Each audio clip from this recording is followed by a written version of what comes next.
Bom dia. Todos e todas são bem-vindos, bem-vindas. Vamos dar início aos trabalhos.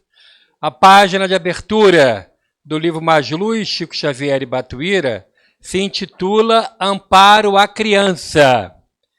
E a página diz assim: se nos propomos a edificar o futuro com o Cristo de Deus, é necessário auxiliar a criança. Se desejamos solucionar os problemas do mundo de maneira definitiva, é indispensável ajudar a criança.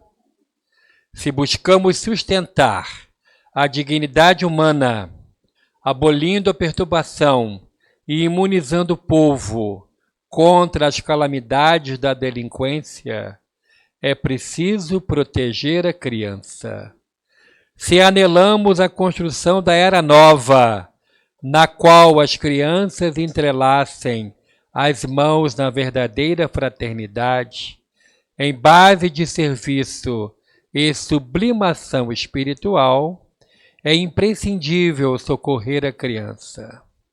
Entretanto, convenhamos que os grandes malfeitores da terra, os fazedores de guerra e os verdugos das nações, via de regra, foram crianças primorosamente resguardadas contra quaisquer provações na infância.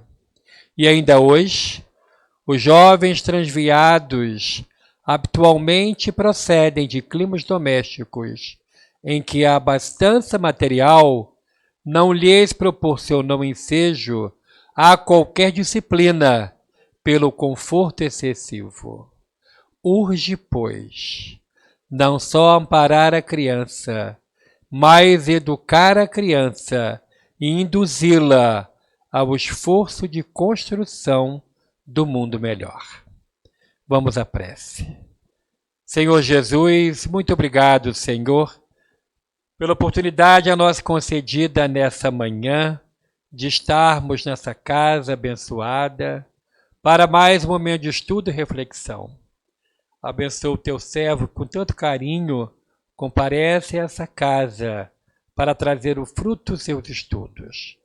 Que ele possa ser envolvido pelos bons espíritos, pelos seus mentores, e que possamos aprender mais uma lição da imorredora doutrina espírita.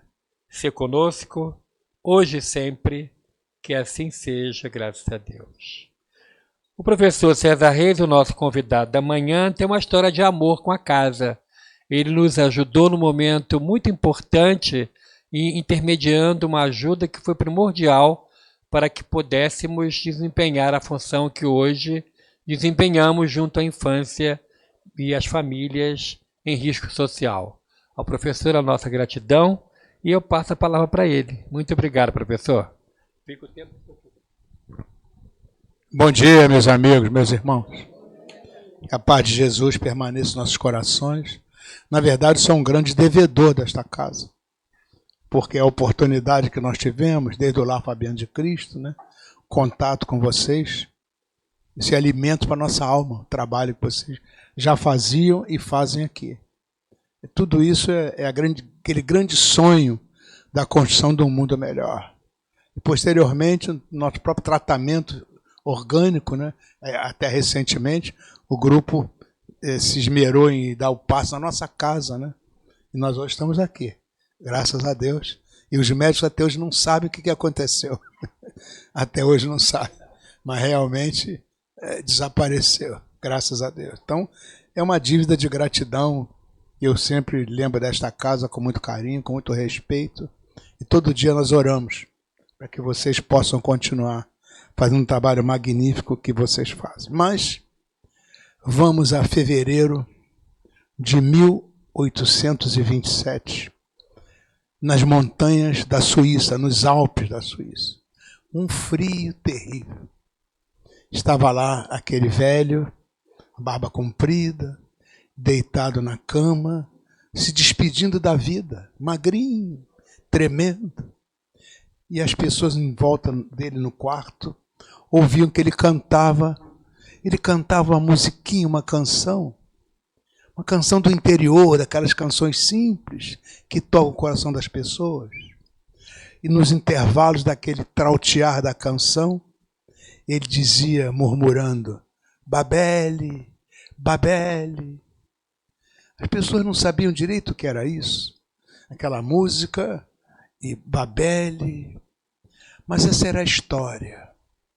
Na verdade, aquele velho desencarnou pouco depois disso, em Bruges, lá nos Alpes suíços. Aquele velho era Pestalozzi. Interessante que ele lembrava da infância dele. O pai desencarnou, ele era um menino de cerca de 5 anos. Havia as meninas, irmãs, e a mãe dele, que era frágil também. E havia uma empregada, uma mulher que veio do interior, usava baixinha, gorda, faltando um dente na frente. O nome dela era Bárbara Schmidt, mas chamavam de Babele. Era forte. E o pai de Pestalozzi, sabendo que estava para desencarnar, dizia assim, Babele, cuide da minha mulher, cuida dos meus filhos, ajuda a gente. Eles estavam com dificuldades.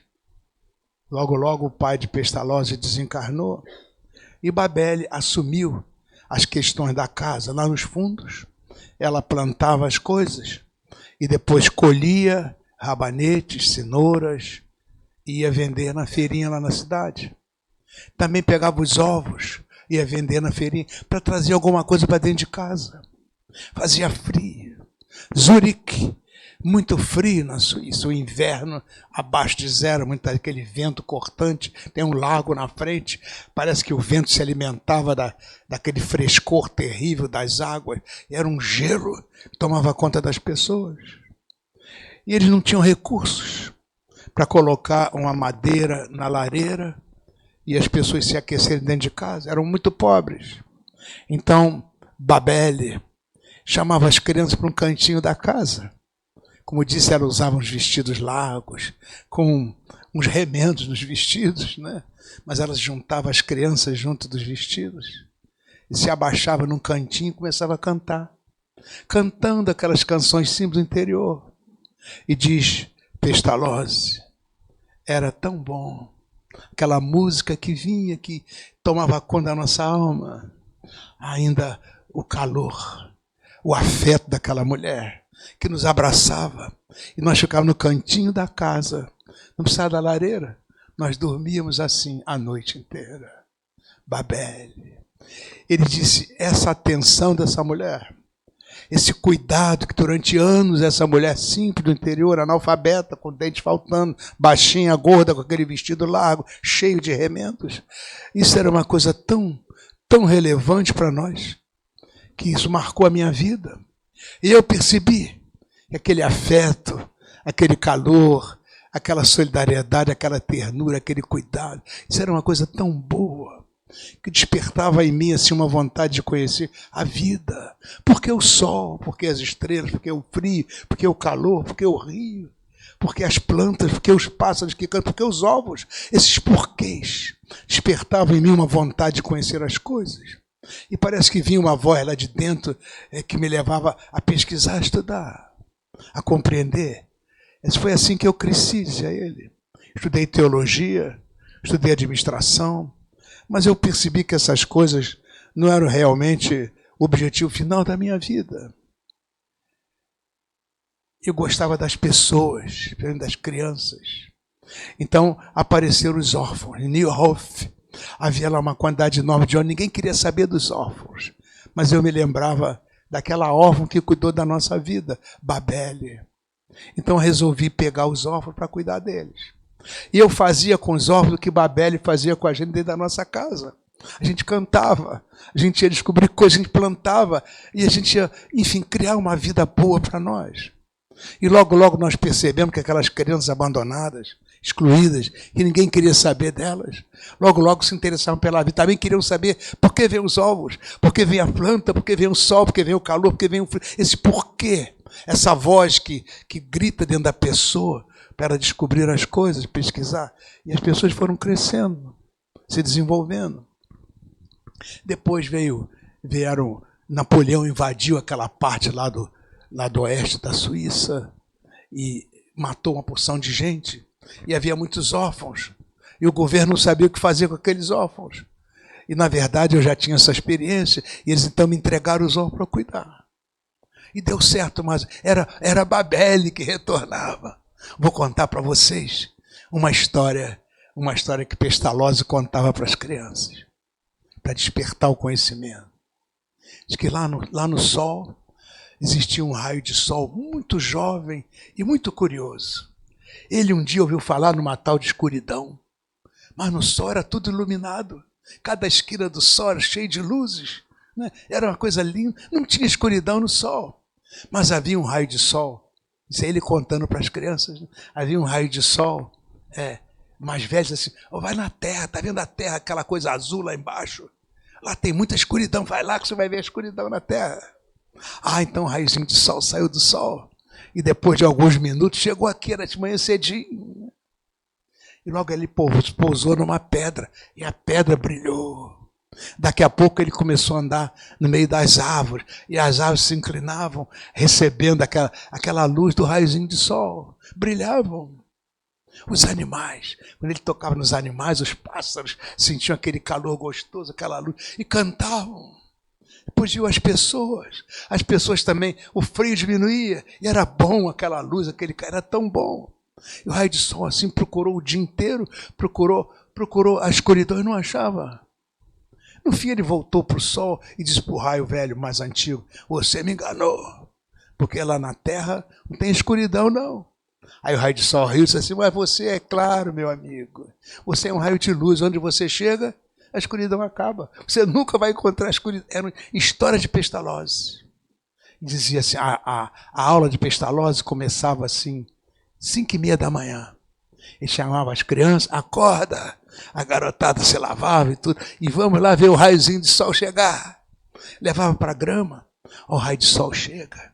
A grama, quando sai da terra, ela é branquinha, mas graças ao sol, um fenômeno chamado fotossíntese, né? Ela vai ficando verde, e o vento passa, e esse verdor espalha um perfume, espalha uma cor, é tão bonito. Eram as aulas de Pestalozzi. O calor, o afeto, encontrar essa realidade profunda do ser que ressurge para a vida. Não importa se é órfão, não importa se é abandonado, porque naquela hora acaba a orfandade, acaba o desprezo, acaba tudo, porque é a chegada do afeto, é o afeto. Ele escreveu um livro chamado Leonardo Gertrude, onde ele conta essa maneira de educar a partir da família. Depois ele escreve um outro livro chamado Como Gertrude Educa Seus Filhos. E essa coisa calorosa, afetiva, de muita fraternidade, de muito respeito, de muito carinho, de muita atenção, de muita proximidade. Essa coisa da descoberta da natureza, o sol, a luz, a cor, o som, a beleza, a harmonia, o equilíbrio, a paz. Foi tanto sucesso. O livro deu fama, os livros dele deram fama a ele. E aquela pessoa escondida lá na Suíça começou a chamar a atenção do mundo. E as próprias autoridades da Suíça deram a ele um castelo. O castelo em Yverdon-les-Bains. O castelo está lá, eu estive lá algumas vezes nesse castelo. É uma coisa assim, impressionante. Você sente ainda aquele poder, aquela força, aquela energia, aquela vibração. Do lado de fora do castelo tem o lago, né? E eu me lembro das aulas de Pestalozzi, pegando as crianças. Agora não era só órfão, havia também os endinheirados. As pessoas, esse homem escreveu esse livro, que coisa formidável. Olha os resultados que se obtém. As autoridades começaram a mandar lá para Yverdon, começaram a mandar os seus filhos dos reis, dos poderosos, dos condes. E um desses jovens chamava-se Hippolyte Léon Denis Rivail, um dos alunos de Pestalozzi, que chegou lá mais ou menos assim com 11 anos e ficou até os 20 anos. Olha, é o tempo que está terminando a infância, está começando a puberdade. É difícil nesse momento, a adolescência chegando, as dúvidas, as inquietações. E esse jovem, Hipólito Leon, aprende essas coisas todas, essa maneira de encontrar a educação. Dizia os benfeitores, as pessoas não são baldes que a gente enche de coisa. As pessoas são lareiras, que tem um foguinho íntimo lá dentro. Educar as pessoas é colocar gravetos dentro dessa lareira que existe nas pessoas. E um dia, esse fogo interno pega fogo nos gravetos e a pessoa começa a andar nas ruas da grande e pequena cidade oferecendo luz e calor a todos aqueles que dela se aproximam. São coisas de Pestalozzi, né? Graveto, olhar as pessoas como lareiras, a luz interior. Educar não é ensinar nome, data, fórmula, equação, isso é balde. Educar é despertar, fazer com que essa luz possa efetivamente acender os gravetos. Agora, você só consegue colocar graveto com um caminho chamado afeto. Interessante, que naquela época, educar era uma coisa assim terrível, porque havia o professor, o sabedor das coisas, e havia o aluno que não sabia nada. Era o tempo do chamado, como em latim eles falavam, magister dixit. O professor falou, está falando. Ninguém discute. Era aquela coisa. A distância, né? Aquele que sabe tudo e aquele que não sabe nada. Era isso. Não havia afeto, não havia relação, não havia proximidade, não havia o despertar, não havia nada disso. E com Pestalozzi era ao contrário. O professor estava junto, aprendia junto com os alunos, estava junto com eles, sentava com eles, contava história, plantava coisas, colhia os ovos, vendia. E aprendia matemática, aprendia física, aprendia biologia, aprendia astronomia, aprendia essa vontade, a intuição. Pestalozzi falava disso. Essa voz que mora na alma, intuire, dentro de, tuire é bradar. Intuição é bradar. Bradar a voz que mora na... Essa chama sagrada, essa coisa da lareira que nós somos. Educar é fazer com que, através do afeto, a nossa chama se acenda. É isso que é educar. Você falou aqui na leitura de abertura. É isso que é educar. Então, Hipólito Leon Denis Arrival, passa o final da infância, toda a adolescência lá. Depois, aos 20 anos, ele vai para Paris. E quando ele chega em Paris, ele vai ser professor.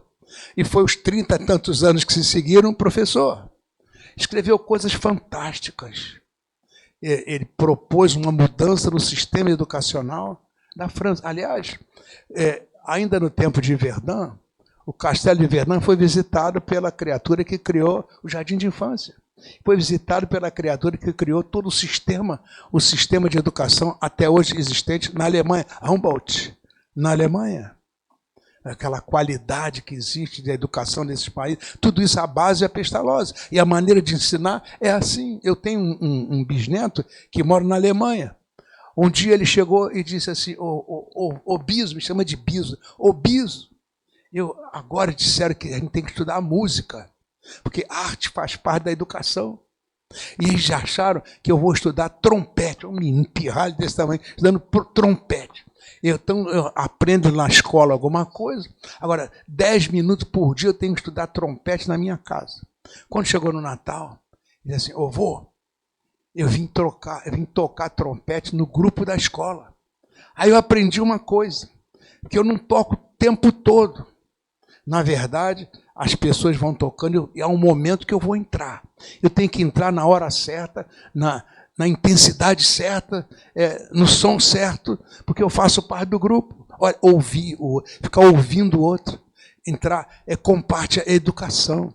É muito mais do que meramente tocar trompete, entende? É isso que Pestalozzi dizia, é muito mais do que tocar trompete. É trabalhar junto, é a criança pequena. Todas as crianças passam por isso, é assim. Isso Humboldt aprendeu com Pestalozzi, lá em Verdun. Por isso, essa coisa veio para Hipólito Leon Denis Arrival. Em 1854, em 1854, ele lança um livro que faz parte da nossa vida, né? O Livro dos Espíritos. Esse Hipólito Leon era o nosso Allan Kardec. Estudou lá, aprendeu e colocou na doutrina espírita toda a base pestalozziana.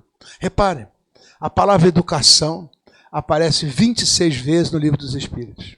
Desde a questão 6 até a questão 964, a palavra educação está lá claramente. A 917, por exemplo, fala da questão do egoísmo, Fenelon, trabalhando o egoísmo. É impossível educar uma pessoa sem acabar com o egoísmo dentro dela. Porque o egoísmo é a centralização em si mesmo. Uma pessoa centralizada em si jamais será educada no sentido profundo da palavra educação. É preciso banir o egoísmo, é terrível. Ele é a mãe de todos os vícios, é a chaga profunda de todas as almas.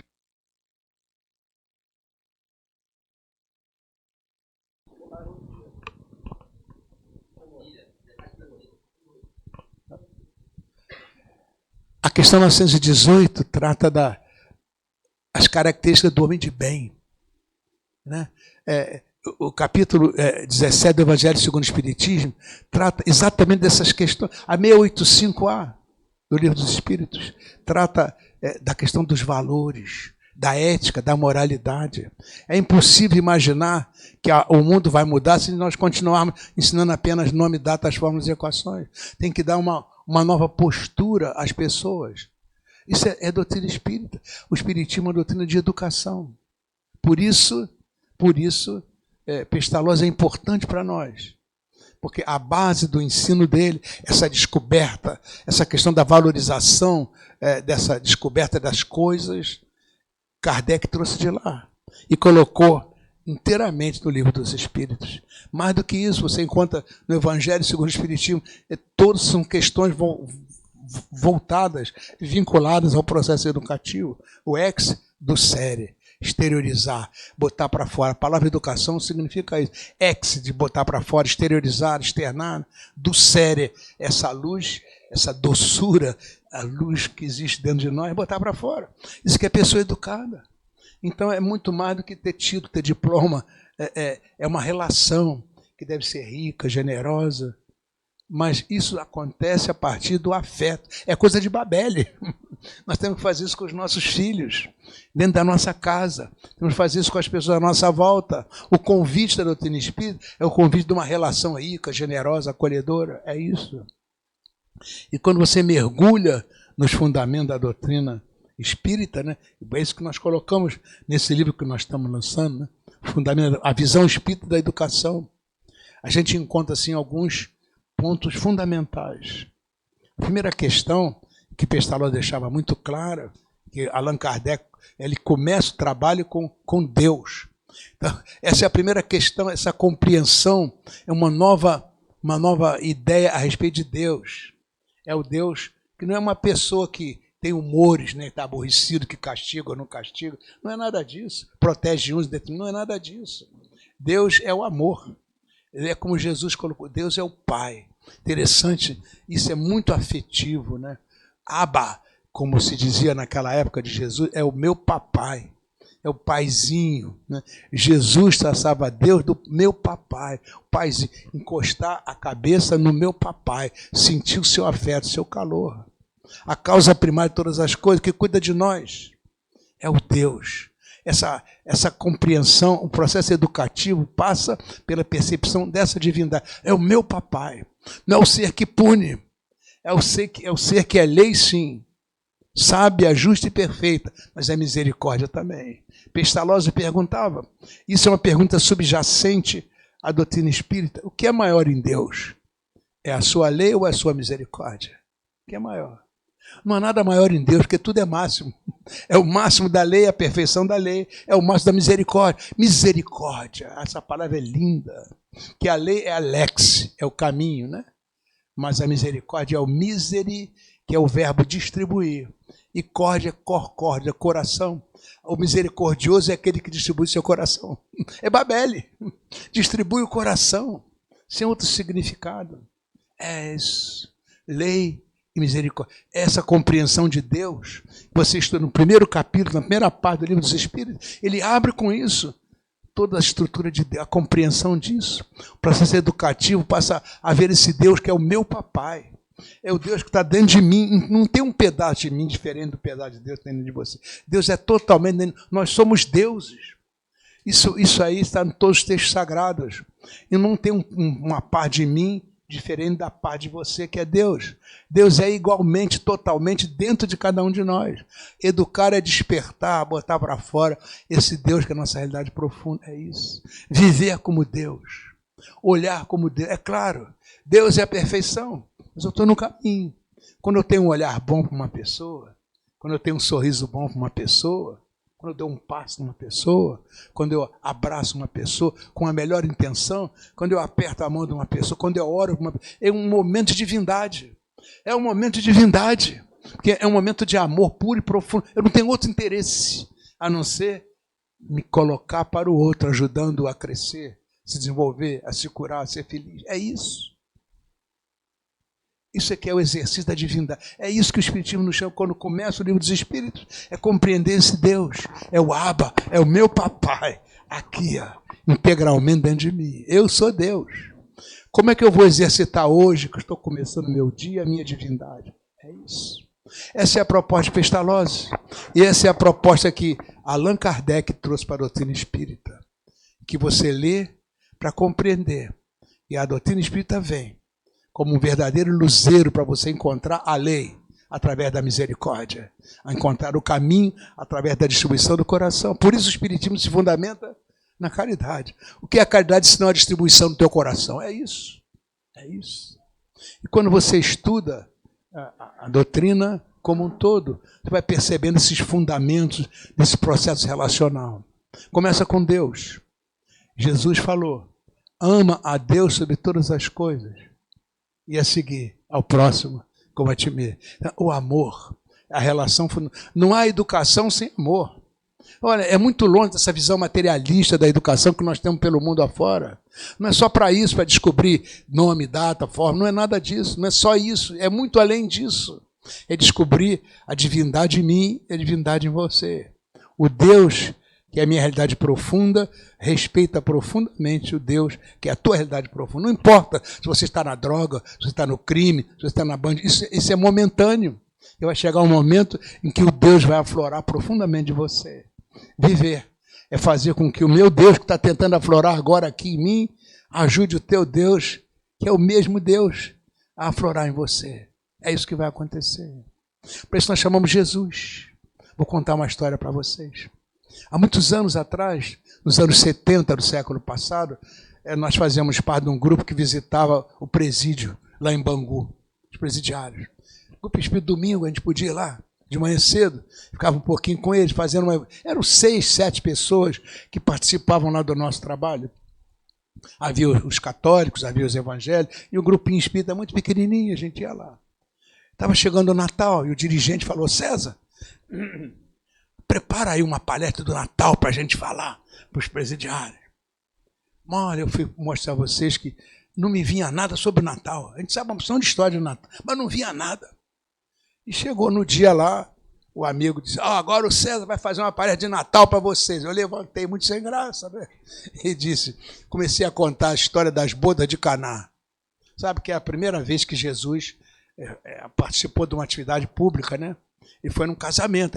O casamento naquele tempo as festas de casamento levavam muitos dias, né?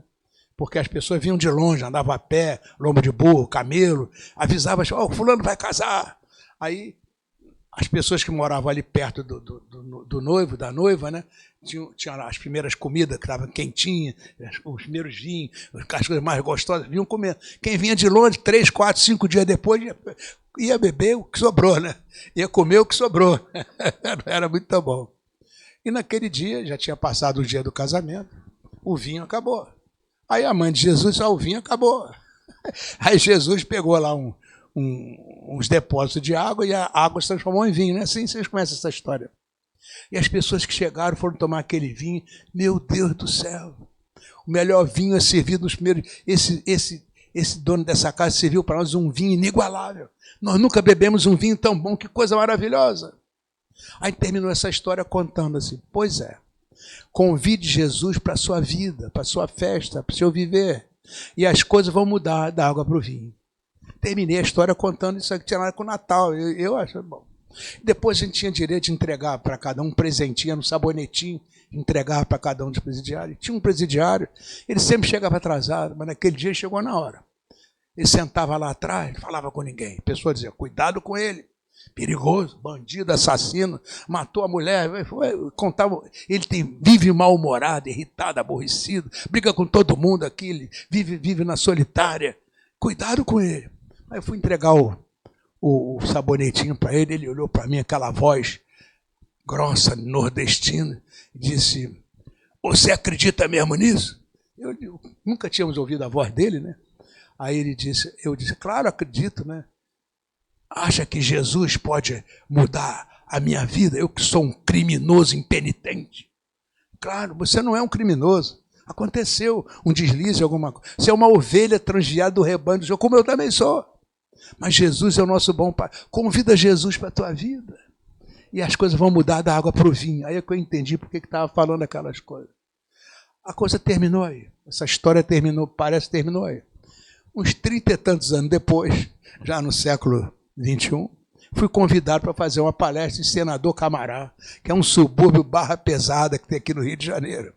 O negócio lá é tão pesado, tem um centro espírita lá dentro de uma comunidade. Do lado de fora, lá na entrada, fica o pessoal do centro espírita recebendo a gente. E vai dizendo, deixa ele passar que ele é do centro, deixa ele passar que ele é do centro. Deixa ele passar, é nessa base.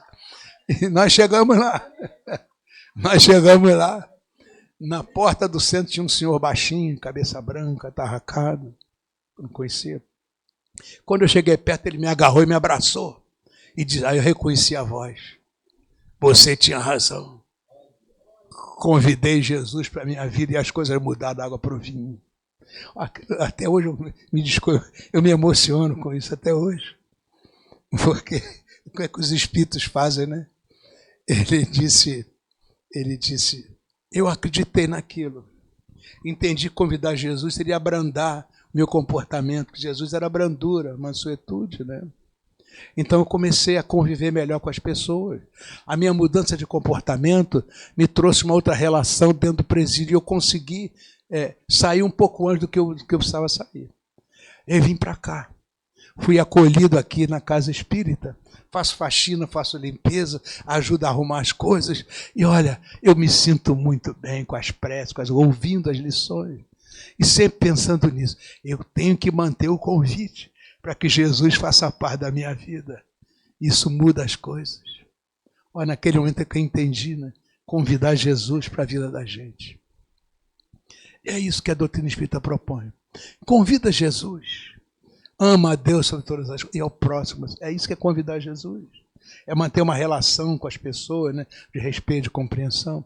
Daí vem os fundamentos da doutrina espírita. Primeira coisa é isso. Essa percepção de Deus, essa percepção de Jesus. Esse convite para que ele esteja pronto, presente aqui, ajudando com seus gravetos a acender esse fogo sagrado que está aqui dentro de mim. Às vezes cometendo desvarios terríveis, mas o fogo está aqui. E é Jesus que ajuda a acender. É isso que está na doutrina espírita. Por isso veio o livro dos Espíritos. O livro espírita tem 4 partes, né? A primeira parte é essa questão de Deus. A segunda parte é o mundo espiritual, né? A relação com ele. A terceira parte são as leis morais. E a outra parte é a esperança e consolações. É isso. Toda a doutrina é voltada para isso. Para você descobrir essas coisas. Então vem os fundamentos. O primeiro fundamento exatamente é essa da fraternidade. Nós somos irmãos. E irmão é uma palavra para ser celebrada. Olhar o outro como meu irmão. Não importa que ele é bandido, assassino, drogado, prostituta. Não, é meu irmão. Essa coisa toda da transitoriedade, isso é aqui e agora. Mas vamos olhar, nós somos criaturas trinas. Nós todos temos um passado. E esse passado continua aqui e agora. Faz parte da minha vida de hoje aqui. Quantos erros eu cometi lá atrás? Está hoje aqui na minha vida. Mas somos também um presente, que é essa proposta de vida que nós temos hoje com a nossa família, com a nossa vida. É o presente. Mas nós todos temos um futuro. Às vezes o nosso passado nos levou a muitos erros. Às vezes o nosso presente faz com que a gente cometa muitos erros. Mas o nosso futuro é de luz. Para todos nós, é luz. Então, a criatura é trina. O que você vê quando vê uma pessoa? Vê o passado, o banditismo, a drogadição, vê o presente, a maldade, a incúria, ou vê o futuro? Olha para o outro e vê a luz que está lá, aqui no fundo, e que um dia vai acender. quando houver efetivamente um processo real de educação, segundo a visão espírita. Então, a primeira coisa que permite essa proximidade, o primeiro graveto que coloca dentro do outro é a fraternidade. Meu irmão, olhar o outro, não estabelecer um juízo de valor, não julgar. Está dito, não julgueis para não ser julgado. É o meu irmão. Não há fraternidade sem irmandade, sem compreensão, sem não julgar. Não há isso. É a primeira questão do processo educativo espírita, fraternidade. Depois vem o respeito. Respeito, né? Essa palavra é interessante. Res é a coisa, né? A coisa. E peito é peito. Respeito é a coisa do peito. O outro é a coisa do peito. Interessante. O diz os benfeitores. A melhor parte do corpo humano é o peito. Sobretudo da mulher, da mãe. Porque o peito mana o leite. O neném humano é muito frágil, né? Veja, o neném do cavalinho, quando nasce, daqui a pouco está esticando as pernas e já está trotando, né? O neném da vaquinha, quando nasce, daqui a pouco está se esticando e já está para lá. Mas o neném humano, quando nasce, se você deixar ele no cantinho, ele vai desencarnar. Precisa de apoio, precisa de suporte. E o grande apoio qual é? É o colo da mãe, ó, colo da mãe. Acolher, trazer para o colo. O colo da mãe é quente. É quente como a saia de Babele. É quente, né? O colo da mãe cheira a leite, que dá vida, que dá suporte. E mais do que isso, a mãe canta. Dizem os estudiosos que há uns 150 mil anos atrás, a mãe já cantava o Nana Neném. Na língua dela, né? Mas era o Nana Neném, aquela coisa da proximidade, do calor, do afeto. Isso é fundamental para a vida, né? Mais do que isso. O neném está no colo, ouvindo o coração da mãe bater. Sístole e diástole, sístole e diástole. É o sangue que chega, o sangue que distribui. É isso. O ritmo, sabe? Essa coisa é fundamental no processo educativo. Claro que eu não sou a mãe, não tenho leite no peito, não sei cantar aquelas músicas, não importa. Mas eu posso passar o meu coração que bate para você. Para você. É isso. Quando fala respeito, eu passo o meu coração que bate para você. É isso. Bate com aquele ritmo das canções de Babele. É isso. Não há educação sem respeito. Aceitar o outro como um legítimo outro. Não importa se você é um drogado, uma prostituta, você é um legítimo outro. Então eu não te julgo. Eu passo para você o meu coração que bate para você. Eu trago você para o meu colo, ou seja, eu te acolho. Acolher e trazer para o colo. É isso. Essa relação. Por isso o espiritismo é tão relacional. Não existe espiritismo. O espiritismo não é meramente uma coisa para a gente ficar falando. Mas é uma coisa para a gente ficar vivendo, experienciando, relacionando. É isso. Essa é a segunda questão. A primeira é a fraternidade. A segunda é o respeito. A terceira é a família. A gente aprende no espiritismo que você não nasce numa família por acaso. Há muitas questões, há mistérios peregrinos, nos mistérios dos destinos que nos fazem aqui nascer. Da luz do Criador viemos, múltiplas vidas vivemos para a mesma luz volver. Está lá no Chico Xavier, recebeu isso, né? Da luz do Criador viemos, para a mesma luz volver. Mistérios peregrinos no mistério do destino. O que faz com que aquela célula masculina se encontre com a célula feminina? Isso vai gerar trilhões de células que estão hoje aqui. Um dia meu pai botou a célula dele na minha mãe e hoje eu estou aqui. O que é isso? Que milagre, que coisa extraordinária é essa? Ao longo desses anos todos que nós vivemos, essas células trocaram. As células que eu tenho aqui agora não são as células da manhã, já trocaram muitas delas. Mas aquela formatação permanece. É a família. Muito além das questões da genética, muito além das questões da hereditariedade, é a família, essa relação. Eu estabeleci antes de nascer uma programação para o meu crescimento espiritual. Essa programação depende profundamente do meu pai e da minha mãe. A questão da genética, da hereditariedade, mas depende da relação. Eu nasci no melhor lar que eu preciso. Eu tive os melhores pais, os melhores irmãos, os melhores amigos, os melhores vizinhos. É isso. Há um processo, o espiritismo a gente chama isso de otimização da reencarnação. Então, é valorizar a família, o ambiente em que eu estou. É fundamental. Hoje em dia a gente vê tanta coisa, né? Tentando desvalorizar a família. Essa leitura tão material que está pelo mundo afora, né? O século XIX trouxe tanta visão materialista, né? Mas trouxe também a doutrina espírita, que nega tudo isso. Enquanto Mendel e as outras leis que foram aparecendo mostravam um mundo profundamente material, a doutrina espírita nos mostra que muito além, na verdade, a questão material é uma decorrência da organização espiritual, que transcende a tudo isso, ultrapassa tudo isso. Então, quando você fala em família, você está pensando nessas coisas todas. Essa relação que tem que ser rica, generosa, acolhedora. Isso vai nos levar a esse mergulho, um processo educativo severo, claro, profundo, amoroso na família, leva a criatura à descoberta de que ela é um ser divino. Eu não estou aqui por acaso, né? Eu estou aqui porque eu preciso estar aqui. Eu estou aqui porque eu mereço estar aqui. Eu estou aqui olhando a família como um trampolim, onde eu vou agregar energia desde que eu nasci. E quando chegasse em idade adulta, eu vou estar pronto para dar o grande salto para o exercício efetivo de uma cidadania efetiva. Porque é para isso que vem o Espiritismo, para você exercitar uma cidadania efetiva. Então a família é outro ponto fundamental que nós temos que respeitar.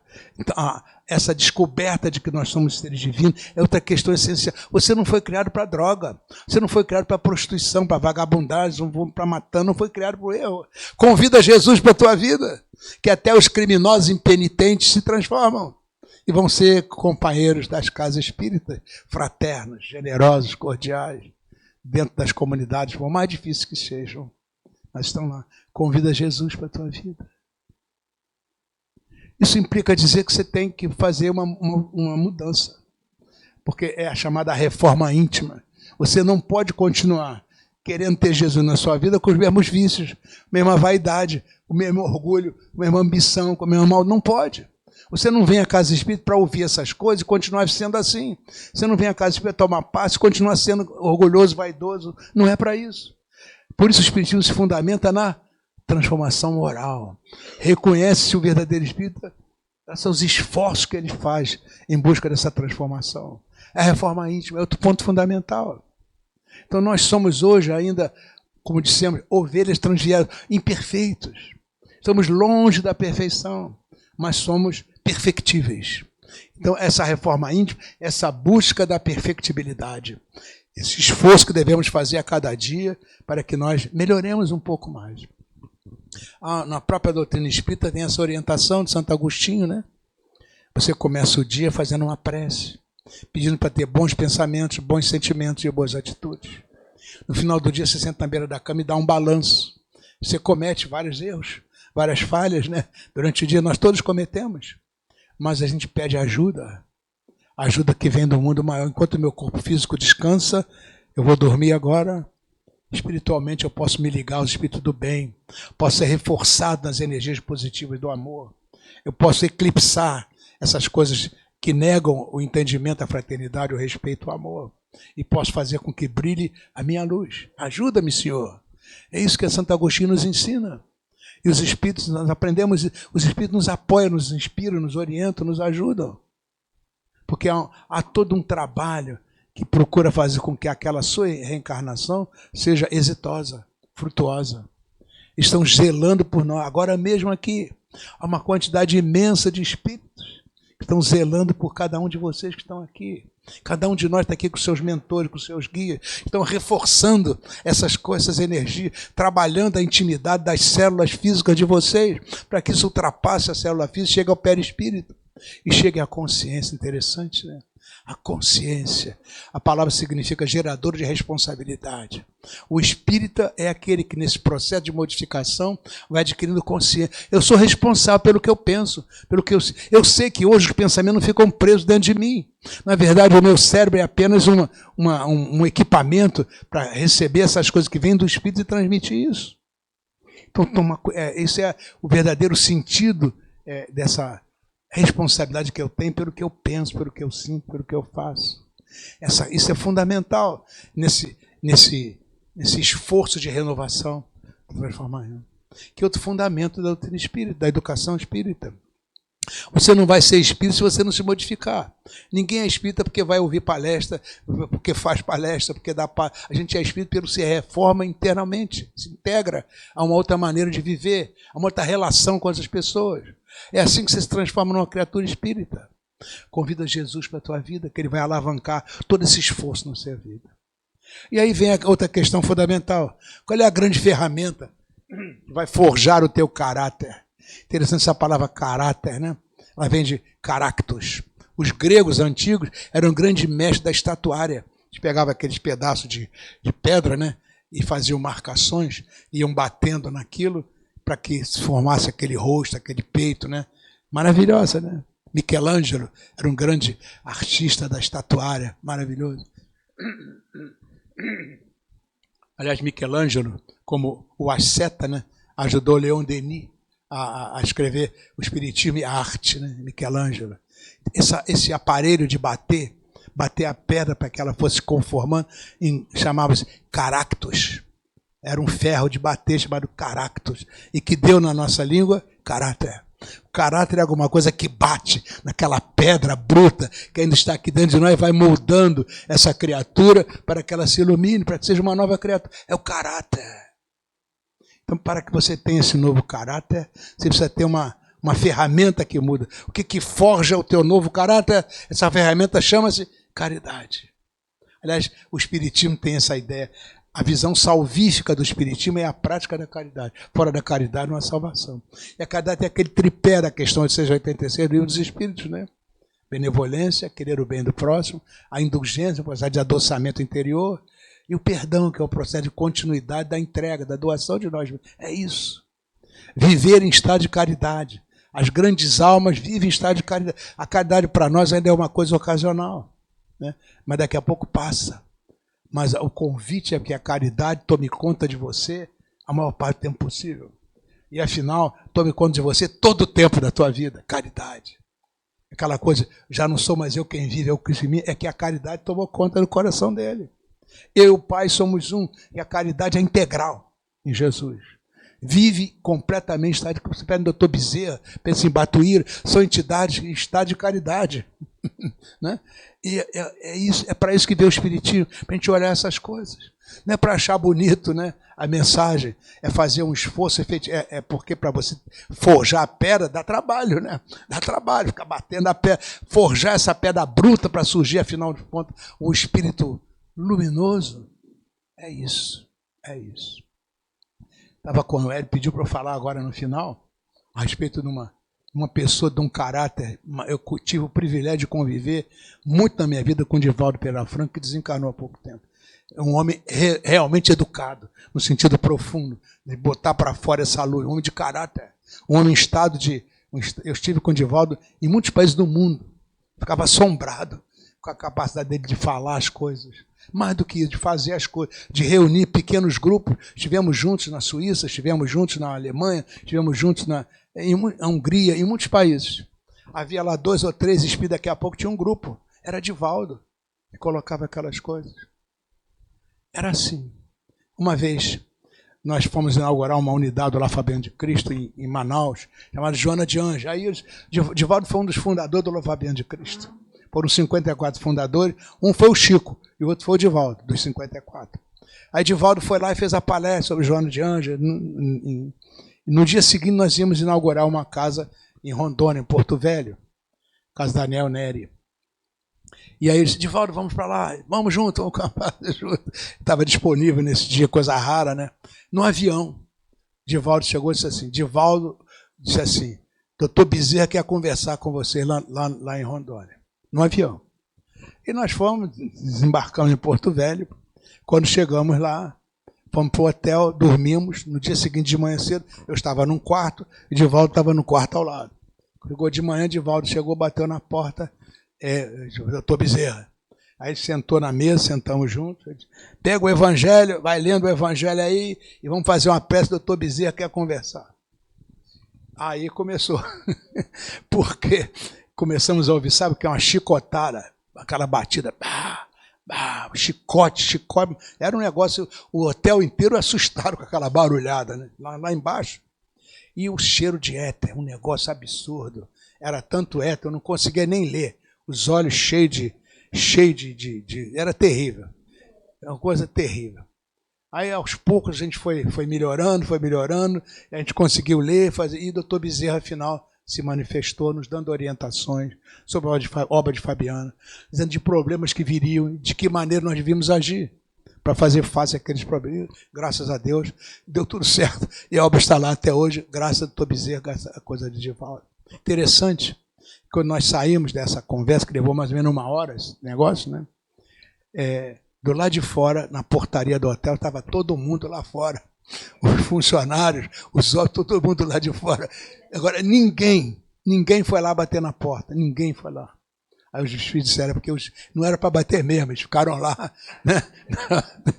E essa coisa era uma faxina, porque hotel é hotel, né?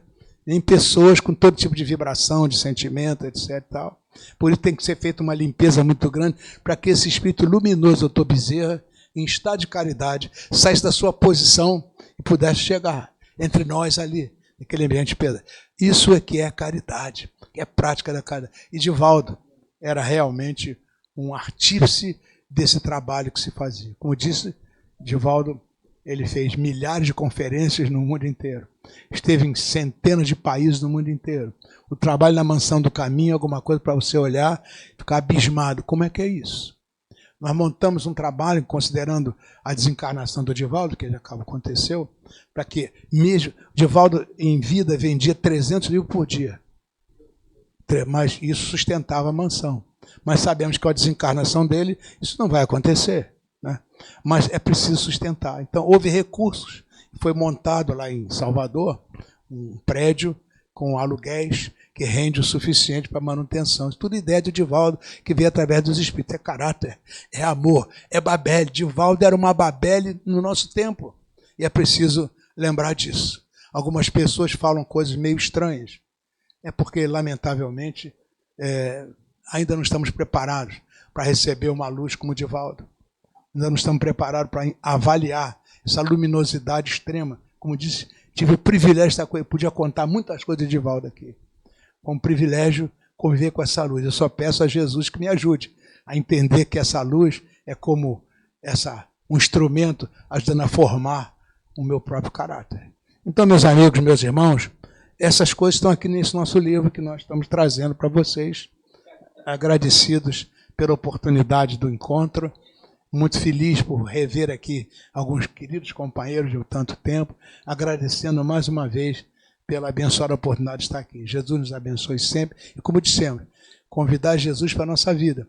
Fundamental para que a gente deixe de ser um balde e passe a ser uma lareira que com os gravetos do amor vão se acender para que a gente viva oferecendo luz e calor a todos aqueles que de nós se aproximem. Muito obrigado e muita paz a todos.